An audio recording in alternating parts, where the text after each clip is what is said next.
This week on Badgerpod NerdCast, the Badgers discuss Attack on Titan, Sons of Anarchy, and David Lynch's Eraserhead. Be sure to tune in.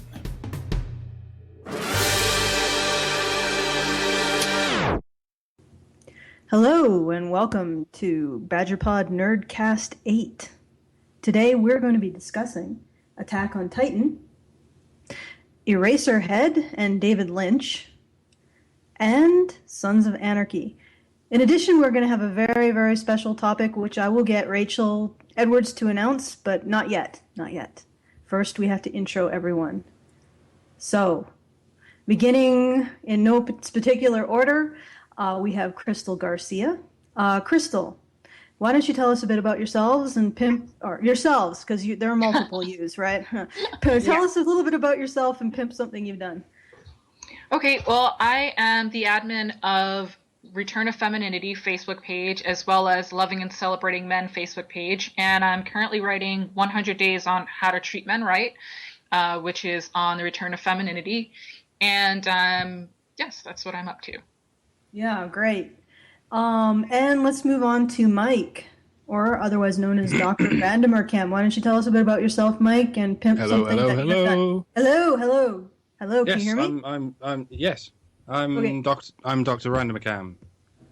Spelled doctor like you spell doctor, random like you spell Vandermeerkamp like you spell cam, and I rant at strange evil people on YouTube. You should come and watch.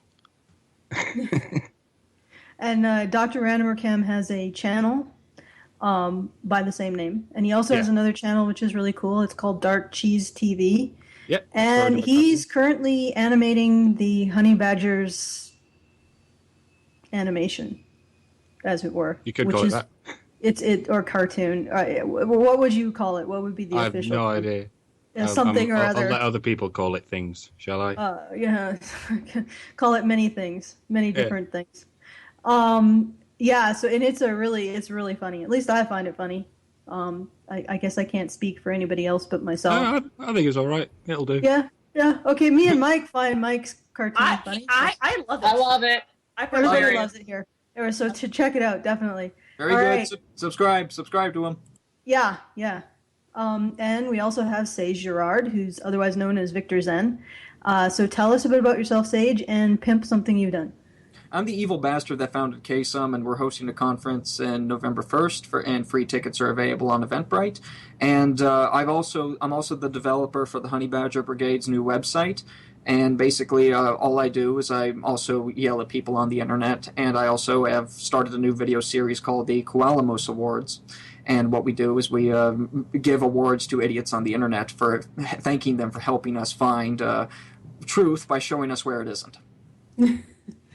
Yeah, they're pretty good. So check out his channel. I believe your channel name is Victor Zen, right? Yep. Or not Victor. Yep, Victor Zen. And check out the Koalamos. Oh fuck! I completely screwed up the pronunciation. Please help me here. Koalamos Awards. All right, and then saving the best for last, we have Rachel Edwards. Tell us a bit about yourself, Rachel, and pimp something you've done. Well, today I made a really awesome spicy Thai fried rice, but. Okay, actually, I run a blog called Naughty Nerdist on Tumblr. Also, I've recently been doing some work on Xenosphora with Allison. So, gonna be a lot of things to see in that realm. And I also write the really fucked up shit that Karen likes to read in the voice of Gilbert Gottfried. I also moderate. I'm blog mistress of the Honey Badger Brigade website, lots of different things. Yeah, so there we go. So all that stuff. And I wrote a lot of pieces for today. Yeah. Actually, before we get into it, I said that we were going to be covering Attack on Titan and also a David Lynch, maybe some Eraserhead, but we're not quite sure. You know, it's very abstract. And also and Sons of Anarchy. But there's another topic that sort of fell into our laps suddenly today. And why don't you just briefly talk? Don't do the intro or anything. Just say what it is. Oh wait. Are we talking about the thing with Karen? No, not the thing with Karen. We're talking about the thing with the social justice warrior. Yes. Okay. Just say what it is. Just say what the topic is. Okay. Well, it's very brief. I mean really brief, even for me. The Quinnspiracy, or the situation with Zoe Quinn right now. Indie game developer Zoe Quinn was revealed to have been sleeping with 5 guys that weren't her boyfriend. Infidelity aside, it's who those 5 men were that is cause for controversy. The men in question are Nathan Grayson, a gaming journalist for Kotaku and Rock Paper Shotgun, Brandon McCartan, the creator of Fez, Kyle Pulver, an indie game developer, Robin Arnott, creator of Deep Sea, and Joshua Boggs, her boss and creator of the award-winning game Framed. This exposure is being criticized as slut-shaming, but in truth it is less about her sleeping around and more about what this says about the gaming industry. It is evidence that not only are game developers in bed with the gaming media, but that it may be commonplace. The reaction to this information and the suppression of it on sites like Reddit, YouTube, and various gaming websites alludes to the friendship between developers and the gaming media being more than commonplace. And that's what this is about. It's that she has one game up on Steam, and it's called, I think it's Depression Quest, which is a text-based game, which is hardly a game. People are saying that children in school who are just learning how to code could do better than that. And what happened originally is that I think it was pulled because they thought it was a non-game kind of thing, and it didn't belong on Steam. But it ended up getting put back on because she said that she was receiving quote-unquote harassment from some places, and they've actually screenshotted this so-called harassment from this game board called Wizard Chan, which is full of a lot of guys who are lonely and don't really, it's various fandoms, kind of like a less aggressive 4chan, or actually, I wouldn't even call it a less aggressive 4chan. It's really, they're harmless, basically. It's nothing like 4chan, essentially. No, it's nothing. It's like 4chan, but nothing like it. Yeah, so you look at these posts, and most of them are about, like, I'm really sad, I'm wondering what the least messy way to kill myself would be. It's stuff like that. And you're like, oh my gosh, she made all this shit up. And you look at all the screenshots and things like that. She fabricated this stuff to push her stuff forward, and then people like Nathan Grayson, gave her the heads up, and also people like Anita Sarkeesian said, "Oh, take a look at this girl's game on Steam, try it out, and give it a good rating." She said that on Twitter, and there's screenshots of her doing that. So all of these social justice warrior types they all know each other. The game developers, the people in the gaming journalists, they all know each other. And various journalistic websites, the varying gaming journalist websites all know each other. These people interact regularly. And that is what is contributing to this kind of media bias that many people have been wondering where this is coming from, because there's some games out there that are very obviously shit, but were done by social justice warriors, and they're wondering why is this getting such good ratings when it's obviously crap? And this in this case, it's getting good ratings because apparently somebody's getting head. Somebody's fucking, and you look at this stuff, and what happened was her ex-boyfriend was revealing this stuff. He not only said this, but he also had proof of it. He posted conversations that they'd had, things like that, proving that she was actually sleeping with these people, including her boss, who's married. And she was worried about this getting out because it might destroy her career. Oh. What a surprise. What a surprise. But it's the fact that she's with this guy from Kotaku, and it might even be, this is just the people that we know of. The ex-boyfriend says that he feels there's probably people she never mentioned because it was very obvious that everything about her was lieception. A lie within a lie within a lie within a lie. Yeah. It's up there online. Take a look at Internet Aristocrats video on it, and then those are some starter links, and then you can just start looking around. And they have links to that blog where he documents everything and talks about how it was just he thought that he'd found the one person that understood him, and she turned out to not be sleeping just with one person, but 5 and possibly more while they were together. And these people, the conflict of interest is, of course, the fact that these people, she's a so-called game developer, and these people are in the press, in the business of promoting games. And it goes beyond that. It goes beyond that because you've actually seen what's happening. There's a screenshot of Zoe Quinn conversing with a moderator on the game portion of Reddit. And he, all day long, has been removing any talk about this.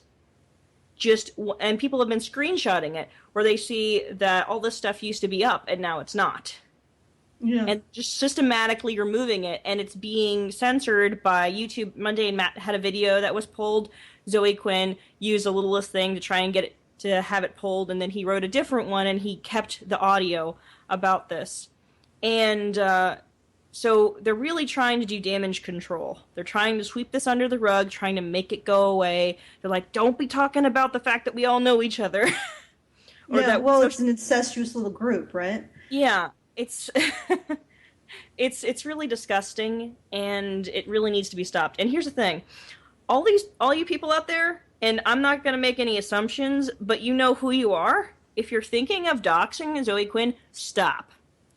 And I'm saying this now because this is not going to help. What's going to help is boycotting. Boycotting and speaking out about what's happening right here. Because if you dox her, if you troll her, this is going to be that fuel that she used to say, oh my gosh, I'm a victim. I'm a poor, pitiful victim, you guys. Look at all these people. Look at how the harassment that they're giving. They made this all up, you guys. That's what she's going to do. That's the game she's going to play, and that's the game that the social justice game journalists are going to use. So don't do it. Boycott them and speak out against what's happening. And stop listening to them. Stop listening to them. Stop reading them. Just ignore them. Because if you do not go to their sites, if you do not click their ads, if you don't do any, they lose money. Yep. They lose money every time you decide that you're not going to go on their site, that you're not going to give them business, that you're not going to click their ads. And there's another angle to this as well. Now, correct me if I'm wrong, if you got more, if you fact-check this particular version of the story more carefully. But I believe I read a testimony by a group or an individual who put on a contest for a female-created game. Yes.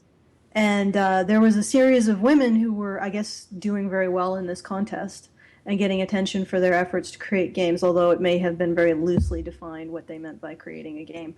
But what happened was this particular individual, what was her name again? Zoe Quinn. Zoe Quinn went after this contest and got it shut down. Or did she get it shut down, or? I think, let me see. I think she might have successfully gotten it shut down. But what happened is they doxed him, everything. He got a lot of hate from it, and she was talking all this shit, and he tried to communicate what was really going on to the gaming press about this, and they weren't listening to it. They were like, Zoe Quinn's pissed. We're going to listen to her instead of you. Oh. I remember what it was. It was because he said that he was going to pay royalties to these female game creators. And the reality is that even though it was their intellectual property, to realize these concepts, these game concepts, they would need programmers, they would need artists, they would need writers, they would need voice actors. So this wasn't a situation where they created everything. They were proposing an idea. Actually, no. Well, here's the thing. Here's how it was, or at least how it was explained. What happened was this was supposed to be a contest to get your work seen. The proceeds were going to go to charity, but you get 8% of those proceeds. The 8% of the proceeds go to the woman whose idea it was and everything, and got produced and all that stuff. That was what was that's what you would get. but the rest was going to go to charity. Well, that's not the point. The point was that she had a problem with the idea that that they were only going to get paid 8%. But that's pretty. Even if you're a creator, all of these other people have to come in and actually realize it. They were going to all produce it. That's the thing, though. I think it was actually a company. They were going to get it made, and I think those people were going to get they were going to get paid. I think. And the proceeds went to charity. Yes.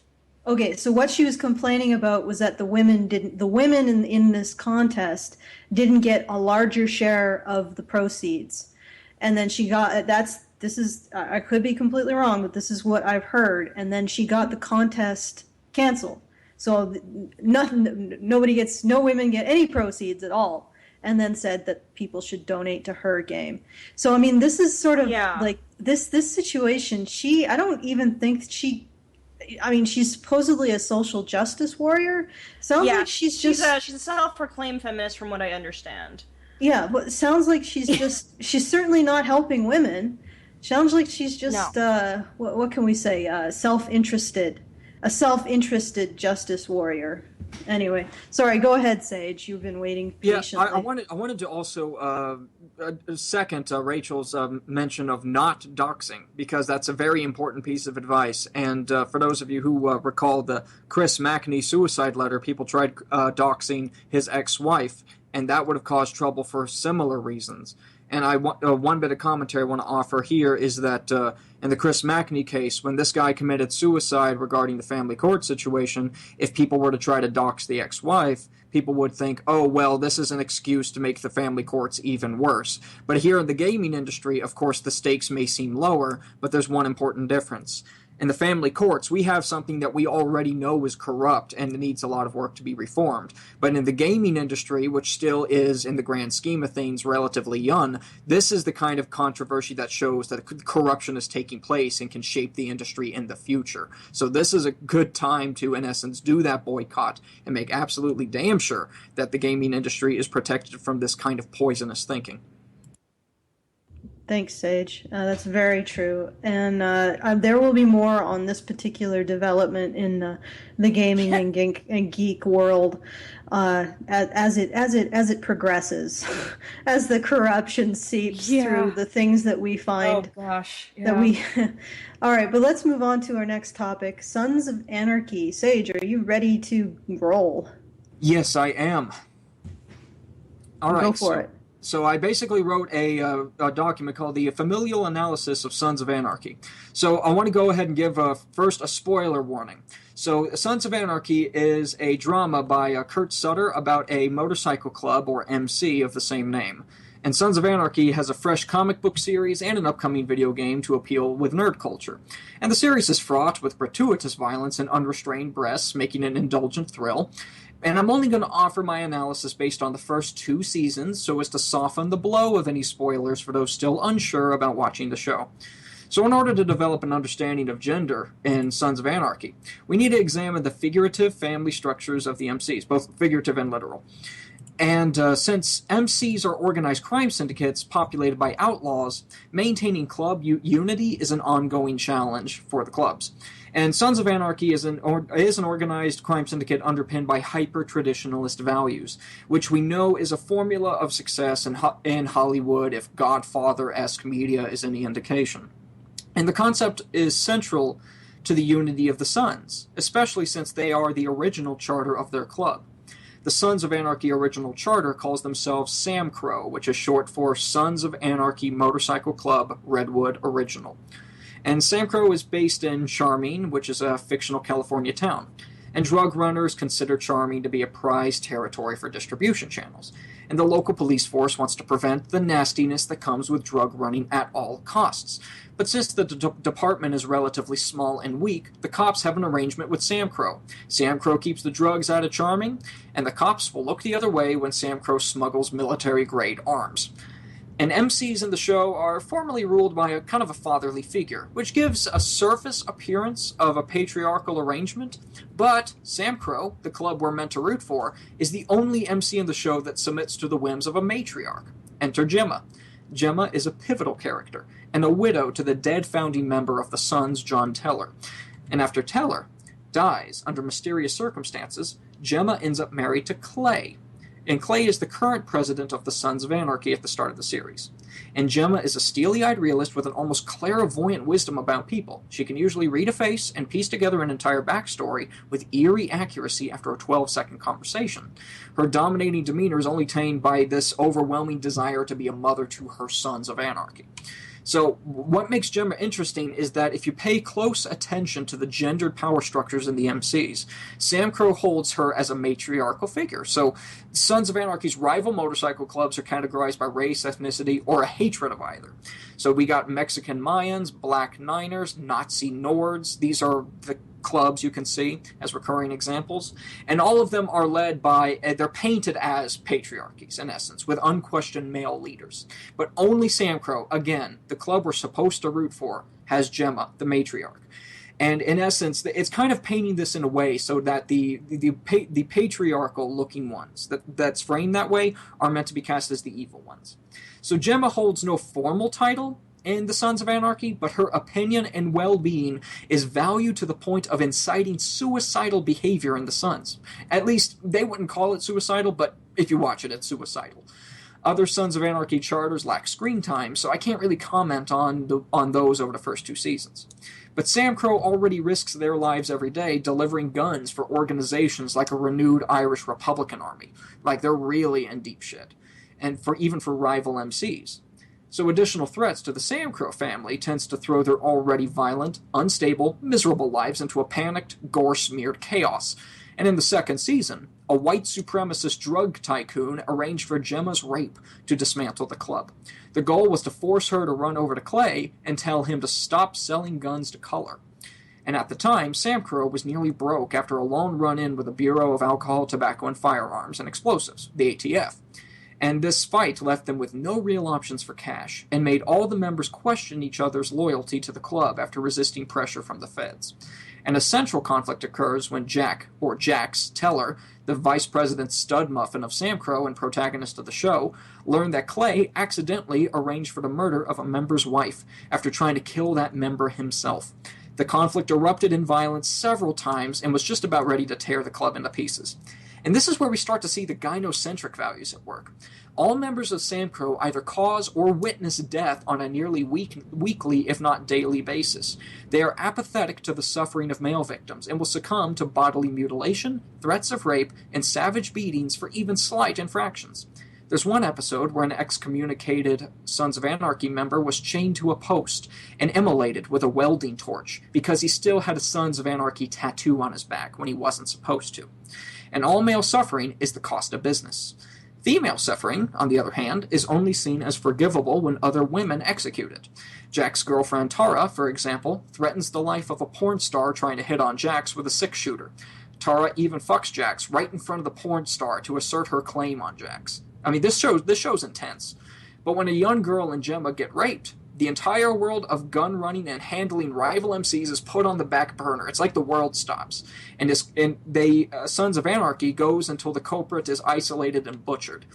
And Jax and Clay, they even put that accidental murder conflict aside, just on hearing Gemma's rape. Oh yeah, a member's wife was murdered by our scumbag leader and his henchmen, but our matriarch was raped. So the Sons are right to be angry, but they're only emotionally invested in either the club, decision-making power over the club, or women. Women are the only ones valued for their humanity. And Sam Crow rape is considered the worst thing that can happen, but only if the victim is female. Meanwhile, there is an episode where Jax tackles a corrupt porn tycoon and threatens to rape him with a bat on camera for distribution. The murder and rape of men is considered a hilarious means for glory or revenge. The men of the show are reduced to bags of flesh to be cut, burned, bludgeoned, and minced if they even so much as smell funny. One could argue that the women were a vulnerable core to motorcycle clubs that had to be protected in the obviously unsafe circumstances. But this ignores two facts. First, the women are just as prepared to murder as the men are. Gemma has a shoebox full of guns, and she is seen packing two into her purse. The women of Sam Crow are by no means defenseless. And second, Sam Crow has always had the option to, quote, earn clean, unquote, which means they perform a legal service, only crossing the line when protecting Charming or their investments. Most of the fights Sam Crow ends up in are initiated by Clay's gun running. Almost none of the conflicts Sam Crow ever finds itself in would have happened if guns never changed hands, which means that the threats to the women they are so fond of thwarting could never have existed to begin with. And this brings us to the show's redeeming factor, the protagonist Jax. Sons of Anarchy is a show about Jax, a rebel, rebelling against other rebels. Despite the name, Sons of Anarchy has a strong internal government of its own. Jax is an agent of change that wishes to follow the vision of his enigmatic father, John, for the sake of a new Sons of Anarchy. And his obstacles are found more inside Sam Crow than outside. I like the show, personally, and those of you who enjoy the thrill of brutal violence, dysfunctional families, and a completely shitty existence would get a kick out of Sons of Anarchy. But note that the chivalrous, gynocentric values of the club seem to stand as a government that even the anarchists may not be able to shake, even after Jax reforms their operations. So I leave with this question. Are the Sons of Anarchy slaves? Okay. Shit. Yeah, that's a pretty. That's pretty deep. So essentially, you're saying the Sons of Anarchy are the exact opposite of what their name implies. Yeah, they're very much ruled by a set of hyper-traditionalist values. They're really gynocentric, really chivalrous, and that's the only part of the show that annoys me. The rest of the show is actually pretty damn intense and awesome, but I can't help but shake the feeling that gynocentric thing is something that's going to frickin' rule their lives, no matter how much they put on that bad boy, I'm a rebel kind of attitude. Yeah, well, if somebody else owns your identity, you're not exactly much of a rebel or a bad boy. And a slave would be a good way of referring to you. But Crystal has something to say, so why don't we, because she's actually obeying the rules. So say something about the Sons of Anarchy. Yeah, I watched the Sons of Anarchy, and I lost track of it after the rape of, I think it was Gemma is her name. I haven't seen it in so long. It's a really intense show. It's a great show, but yeah, I think that's a really great way to place it. They are slaves. What I'm really curious to see about is there seems to be this story. I don't know if it's been revealed yet, but how did the father die? Like, how did Jax's father die? It's a really big secret. I don't know if has it been revealed yet, Sage? Or I haven't gotten that far in the show. In fact, so... I'm keeping it restrained to the first 2 seasons because I've already let out some spoilers, and I don't want to let out anything more later. Okay. So that's about where I ended too. Was I didn't get to see what happened after the whole epic rape thing. But yeah, you made a really good point with the violence is extremely acceptable when the women were doing it to each other. But when it was done the other way around, when men were doing it to each other, it was just complete. I mean, I don't know. There's a lot of violence, but there's definitely a big difference on how it's portrayed when it happens to women. That is, I never thought of it as a traditional thing, but I like, wow, you make a lot of good points on that. They are extremely geared by a matriarch, but that's not how it's presented at all. So I don't know. It's just I know that the Sons of Anarchy, they even though they had Clay as the guy who was pretty much running the show, but even though they always bowed to Gemma. Right. She had final say. Clay was a figurehead that used lies and manipulation to get his way, but at the end of the day, if something happened to Gemma, Clay would fall back on her unquestioningly. Right. Right, and she had a good pull on his decisions. To an extent, there were times when he did whatever anyway, but she had a really strong pull on his final decisions. So, yeah, I'm interested to see how this comes about and what happened to Jax's father, because there's a big cover-up going on there. Right. So yeah, it's a good show, yeah.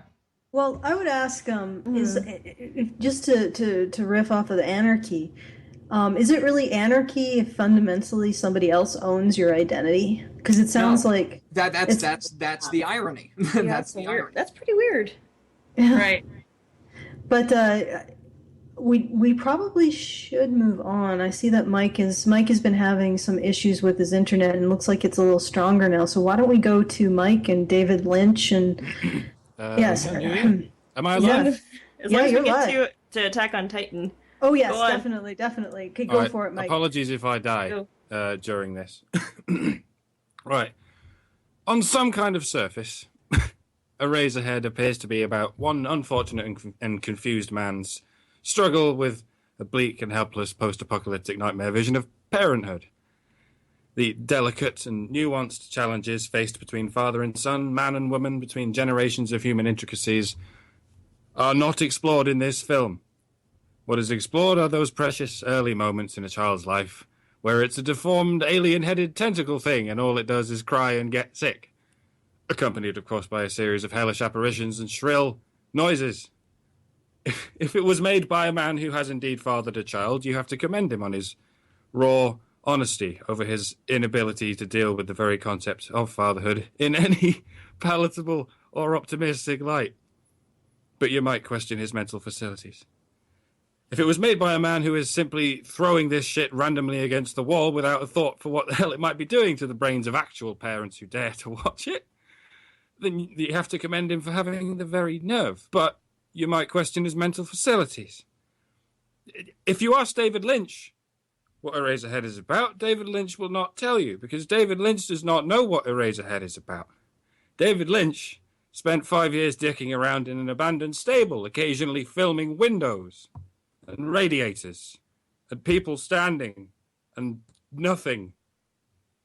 Eraserhead is what happens when you throw three things at a film: time, money, and bollocks.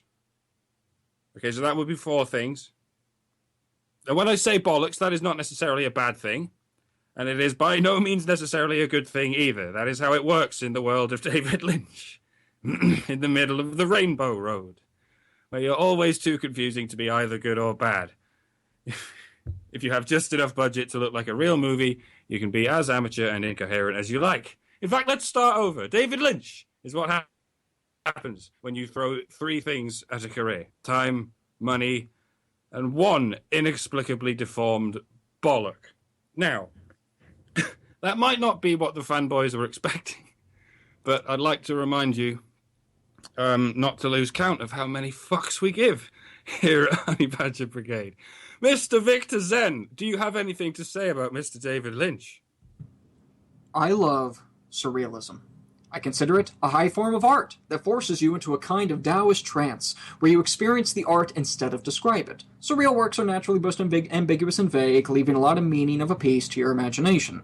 But art is a form of communication, and I'm biased such that if I want surreal works to give me at least a couple context clues that frame the experience in an interesting way that gives me something to reflect on. So I don't like it when artists expect the audience to depend on subjectivity to the point of meaninglessness, as if I have to do the work. I'm pompous that way. There must be a kind of reasoning to be communicated by a piece that one can use to reflect. And Lynch just throws shit on a film strip and says, I don't do themes. Yes, he said that. David Lynch fails to even provide even a grasshopper's ass hair of context for anything. He's a hobbling, semi-conscious mass of over-recycled carbon that is as much of a blessing to film as piss is to stew. I don't like David Lynch. I watched Lost Highway, Blue Velvet, and Mulholland Drive, each time thinking, maybe I'm just a really culturally insensitive Neanderthal that never really developed enough as a functional human being to appreciate Lynch properly. But then I realized the entire time I was staring at a feature-length visual metaphor of Lynch's ass. I was staring at Lynch's ass, and he was farting movies out of the speakers. Farts that could be mistaken for drum rolls until you notice they sound wet. I love the phantasmagoric, and only a very, very few pieces of media resonate with me. But now my search for profound experiences from wise creatives has been made much more difficult because Lynch has set a standard for cerebellum-melting mediocrity. There's another guy named David Cronenberg who has movies like Existence and Videodrome, which would have been closer to what I was looking for, but then you can hear the Lynch farts coming through the speakers, influencing the works because apparently it became professionally acceptable to make up 2 hours of nothing and get awards for it. Lynch is what happens when you put Justin Bieber, One Direction, and a horse's ass into a blender. Lynch makes Jackson Pollock look like a Lego enthusiast. Lynch is why surrealism is a corpse in a ditch under the shadow of a melting clock. Holy shit. Shit! Oh my god, I'm like fucking Can we dying unmute now? laughing over here. Like, Yeah, I was laughing so much. Oh my Wow. freaking god. You know what? I said this in chat and I'll say it again. We need to find more things that the two of you hate. yes, I was feel the just- same way about Peter Jackson. Like, once he got a budget. Yeah. that was so much awesome. I almost brought a tear to my eye. I'm now to Yeah. Also, Michael Bay. Fuck that guy. I don't know. Pile that of guy. failure. He's a pile of fucking failure. Fuck Michael Bay. Okay, all right, wait. Let's sort out this conversation a bit. Are you saying that Michael Bay is a pile of fucking failure, or David Lynch? I'm sorry. David Lynch is a puddle of failure. Michael Puddle Bay is a I fucking see. mountain of failure. Yeah. Okay. All right. Oh man, I don't even know where to go with this because I'm not really that.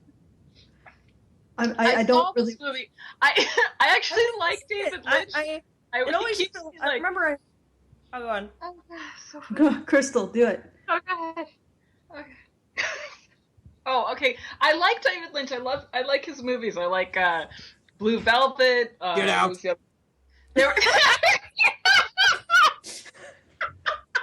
I like him. I mean, it's completely twisted, and it leaves me completely like trying to figure out the puzzle. And it's what bothers me the most is I like to figure out the answer, a solution, and I can't with his movies.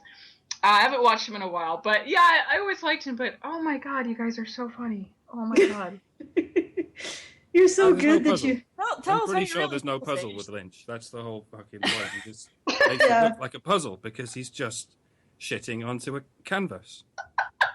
A lot like certain feminists we can name. I had a pretentious movie-loving friend. He went to film school and everything, and he was telling me, "Oh my god, you have to watch Eraserhead." I'm like, I don't fucking feel like watching Eraserhead. I don't know what the fuck it's about. They're like, it's surreal and stuff, and you'll like it. I'm like, eh. So I still have not watched Eraserhead because I don't know if I have the strength.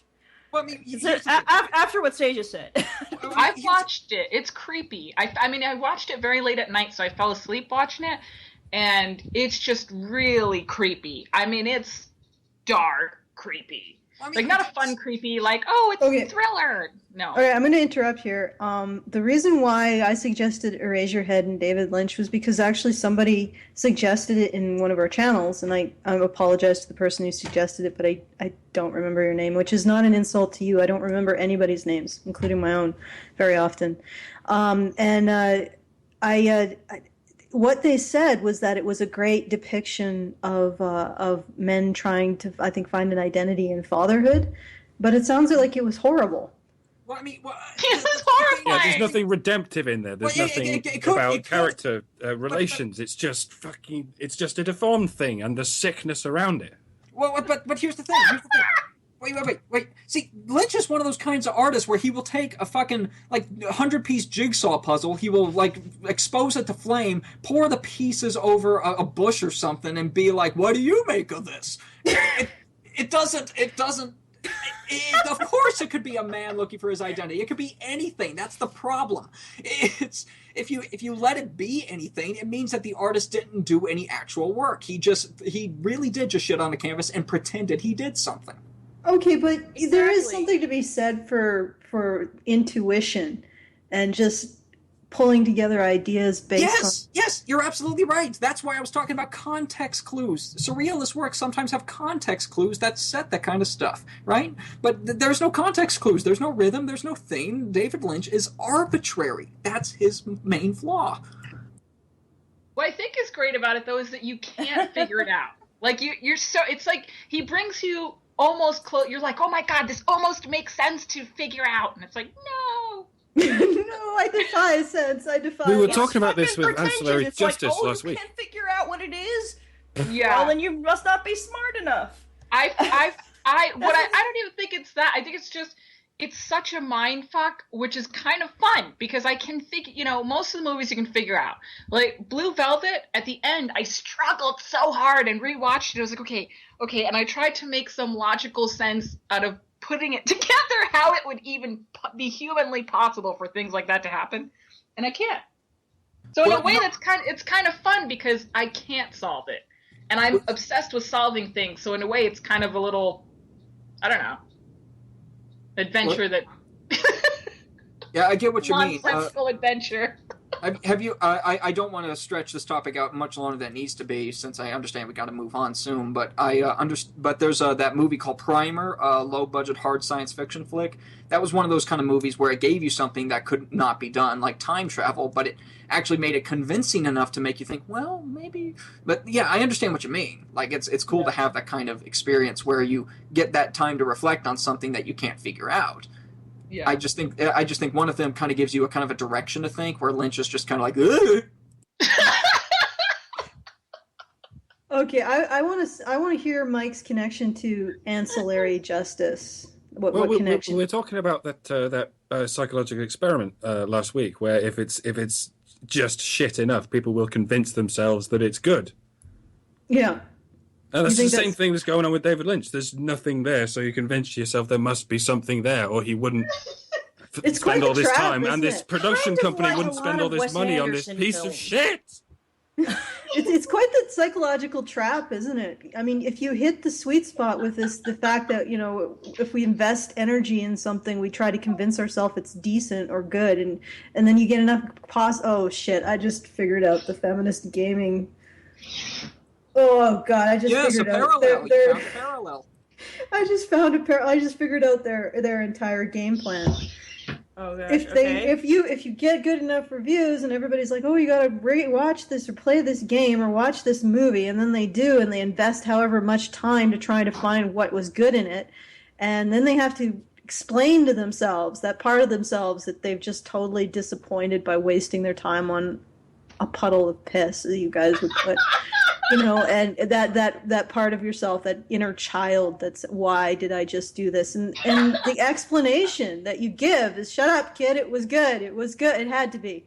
It had to be good. Why did I spend all this time if it wasn't good? And that's their game plan. The feminist game developers is to sleep with enough game press to make sure that their games get good reviews, and then everybody has to go play the fucking games, and then after the end they're so bad you have to tell yourself it was a work of incredible genius and artistic mastery, and that is it. That's their entire game plan.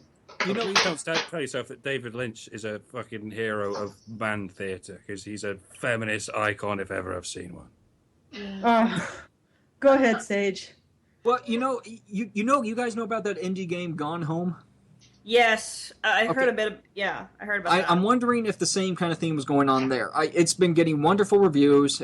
And to put it briefly, it's a game. You're in a house. You're alone in the house. You're figuring out why you're alone in the house, and you learn about your lesbian sister or something. But the thing that really the sister that you're apparently learning about through notes left all over this house ended up turning to feminism because her parents hated the fact she was gay or something, and and you end up going through this and you're all like, this sounded like just a really bad young adult novel. Like the writing really wasn't as good as people kept saying it was, and I'm wondering if that same kind of thing was going on in the back scenes. Yeah, some people are saying that. I can't remember. Was Anita Sarkeesian the consultant on this, or was it a different game? I forget. Hello, is anyone there? No, yeah, we're here. We're waiting for you. Okay.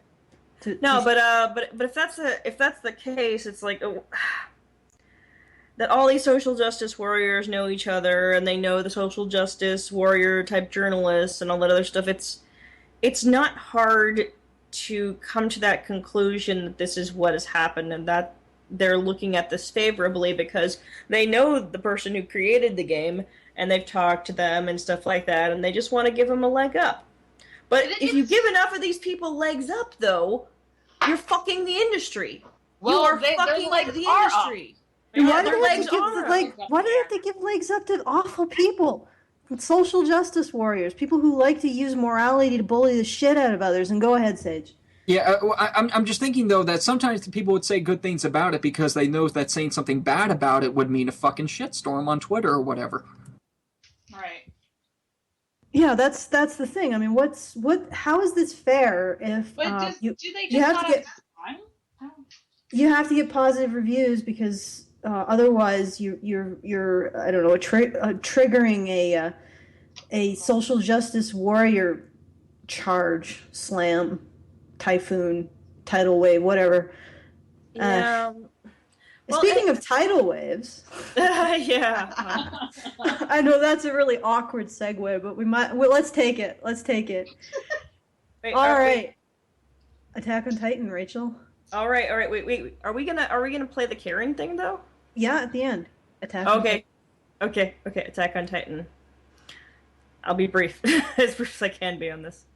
Shingeki no Kyojin, known to American audiences as Attack on Titan, is a widely popular anime and manga series. While it uses many previously existing anime tropes, it manages to accurately portray the full agony and desperation of war with a very simple concept. For those of you that don't know, Attack on Titan takes place in a universe where human beings are plagued by giant humanoid creatures known as Titans or Kyojin. While there are some exceptions, for the most part, they live to mindlessly destroy mankind, wandering the land like zombies. They don't need to eat or sleep, and they devour human beings seemingly for no reason. The last remaining humans live in fear of the Titans and survive in a vast walled enclosure. The story follows the lives of 3 children, Eren Yeager, Mikasa Ackerman, and Armin Allert, prior to the fall of the Outer Wall. Each of them are affected in different ways. Eren dedicates himself to the pursuit of vengeance, Armin dedicates himself to the pursuit of knowledge, and Mikasa dedicates herself to being a tireless protector. Homeless and devastated, the 3 decide to join the military in hopes of having some control over their bleak futures. The story is an uncensored look at the expendability of soldiers and the apathy of war-torn youth. Knowing their own mortality, they resolve to find a way of stopping the Titans instead of staying in the slightly safer confines of the walls. Ultimately, they realize that no one is safe, nothing is promised, and that all they have to look forward to is another day of life. While we have all the classic anime trope characters present, they're all dropping faster than House Stark in Game of Thrones. If you're a longtime fan of the Too soon. I know. If you're a longtime fan of shonen anime, it's time to drop what you're doing and give this story a chance.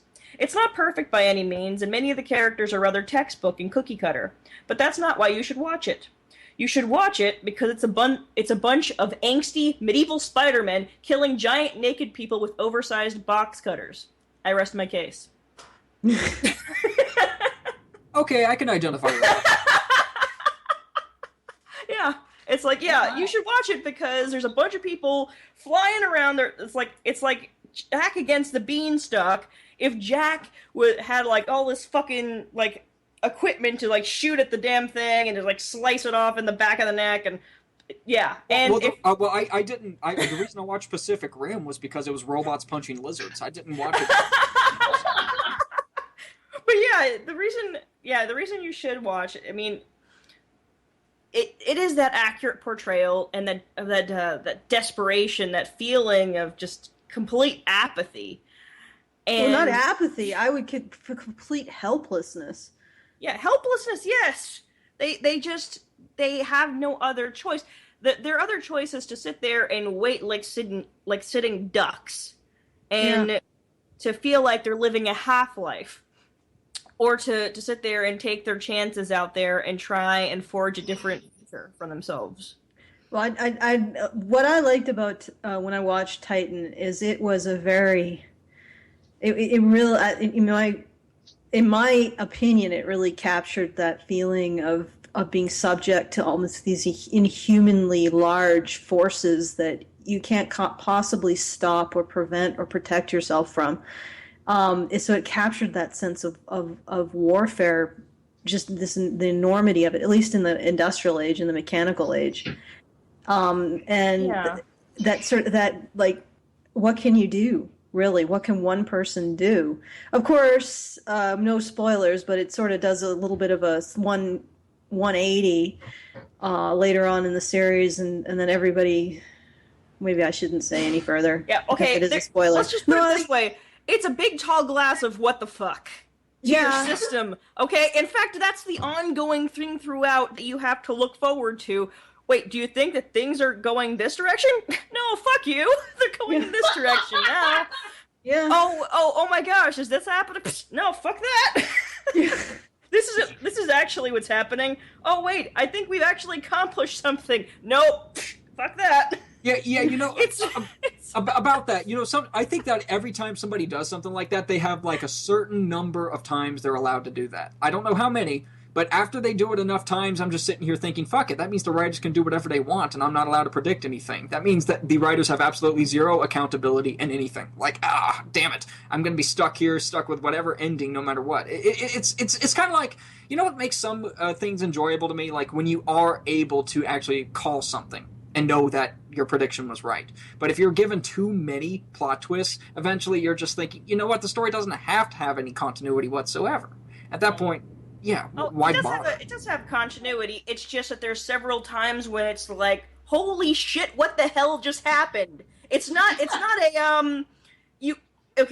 not so much as fucking with continuity. It's that you're not aware of all the rules in this universe. You think you know the rules of this universe, and then suddenly it's like, well, no, you don't fucking know anything at all. Well, I mean, that's kind of like defending the designer of my kitchen because my coffee maker turned into a carrot 1 hour.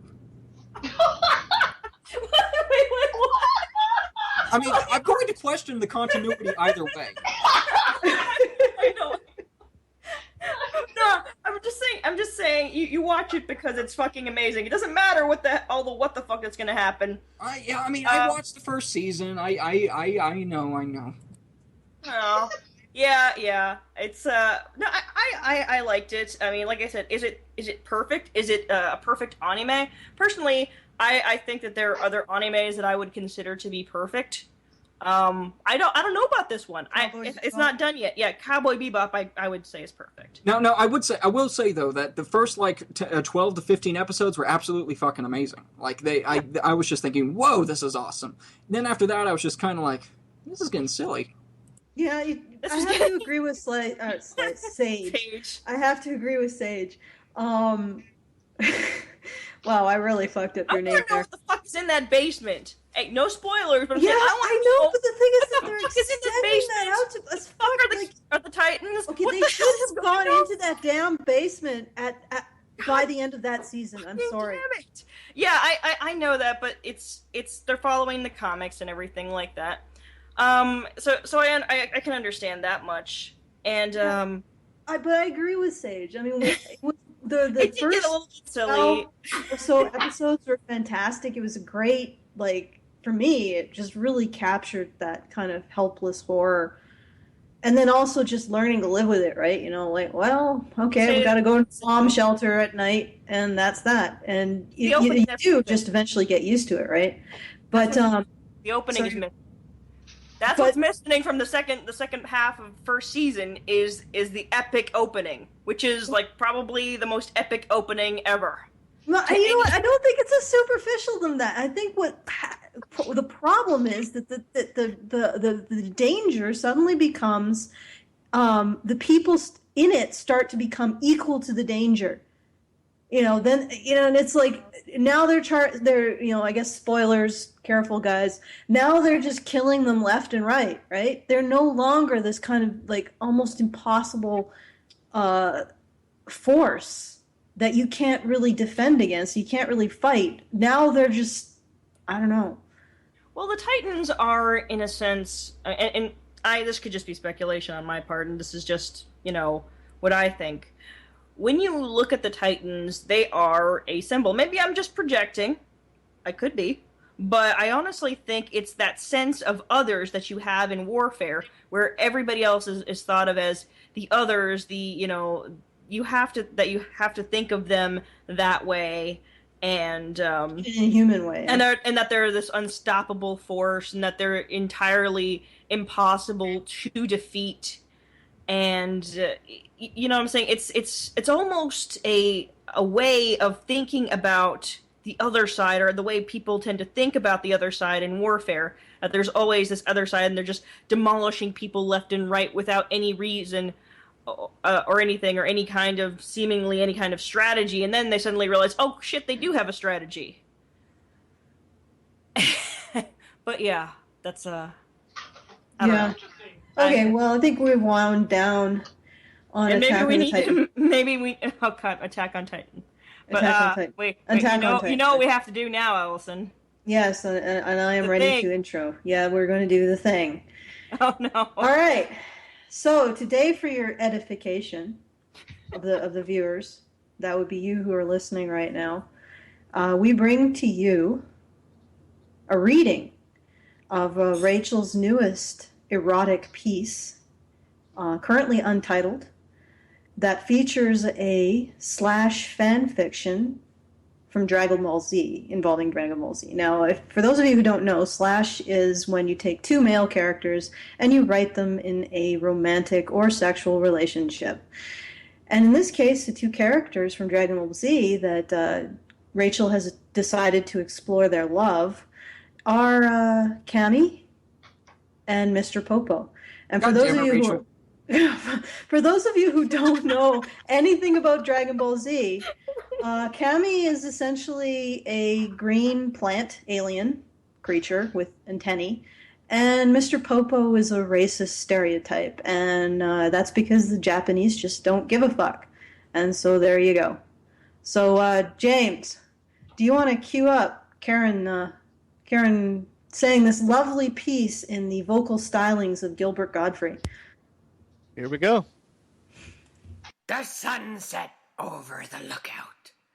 Cammy gazed over his domain. Over the years, he'd become fond of Mr. Popo. The way the light shone on his skin was simply irresistible. "Do you look forward to our nights together?" he said softly. "Always," he replied, as the sun disappeared behind the clouds. They moved to the main house. The bedroom they shared had been transformed over the years to a high-tech sex dungeon. On the wall was a vast array of toys and chains. Mr. Popo slowly disrobed as Cammy tied the various shibari knots to hang him from the ceiling. Slowly but surely, he hoisted him up a few feet from the ground. He sat on the floor with Popo hanging a few feet from the ground, taking his dark, sweaty balls into his mouth. Popo made several soft, squeaking sounds as Cammy gobbled them greedily, sucking at them gently and savoring their salty flavor. He then stopped suddenly to gaze at Popo's thick erection.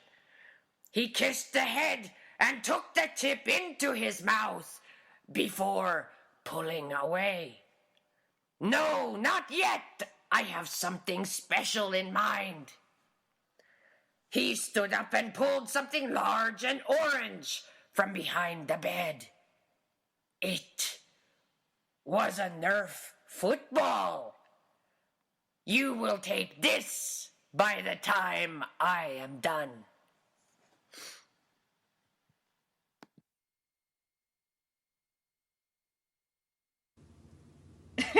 And that was Karen Strawn reading an excerpt from the simply heartfelt epic of the love story of Cammy and Popo from Dragon Ball Z, in the voice and the vocal stylings of Gilbert Gottfried. And if you want to hear more of Karen reading erotic fiction, in fact, if you even want to suggest an erotic fiction for Karen to read, please consider us dropping us a line at honeybadgersbrigade or honeybadgersradio@gmail.com. That's honeybadgersradio@gmail.com.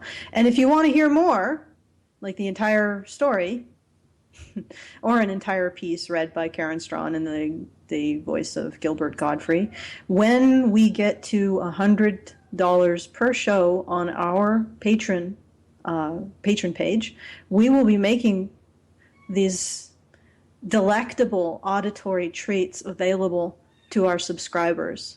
So please point your browsers to our the Honey Badger patron page. That's www.patreon.com, and just do a search on Honey Badger Radio And please do consider donating, because I know you want to hear Karen give you more erotic readings in the voice of Gilbert Godfrey. I mean, who doesn't, right? And we know that you guys all want to hear the rest of the story. Yeah. Which I have not written yet. We're sure that you're not squirming in horror at all. I mean, I'm sure you're just delighted with the idea. Okay, maybe I'll just write something that's actually good for once. Like, I don't know. Something that isn't horror. There's no fun in that, right? Oh, that's true. I'm writing this because it is horrific. All right, Crystal, do the thing. Crystal. Right What there, thing? Crystal. Yeah. The thing! Which thing?